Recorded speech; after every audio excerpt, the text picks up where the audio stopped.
আপোষ না সংগ্রাম, দালালি না রাজপথ, ক্ষমতা না জনতা।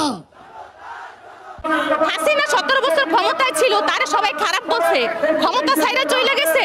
নায়ক সাকিব খানকে খারাপ বলে কি নায়কত্ব ছাইরা দিছে? তাই সমন্বয়দেরকে খারাপ বলবে, ওরা কি ক্ষমতা ছাইরা দিবে?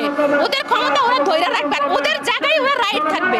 ওদেরকে নিয়ে আজে বাজে কথা বলে কুত্তা লীগের লোকগুলা, কারণ কিছু কুত্তা লীগ এখনো রয়ে গেছে, মাঠে ঘাটে রয় নাই, ওরা রয়েছে ফেসবুকে টিকটকে, ওরা রাজপথে রয় নাই।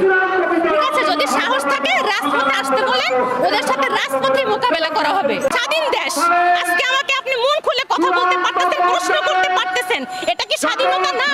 এটা কি সার্জিসদের অবদান না? তাহলে এর চেয়ে আর বেশি কি স্বাধীনতা চান বলেন আপনি? আরো স্বাধীনতা আসতে বলেন, আমরা সানন্দের সহিত ওনাকে গ্রহণ করব, আমরা কিচ্ছু করব না, শুধু ওনাকে আমরা কচু ক্ষেতের ওই আয়না গড্ডাতে একবার রাখবো। আমাদের খুব শখ।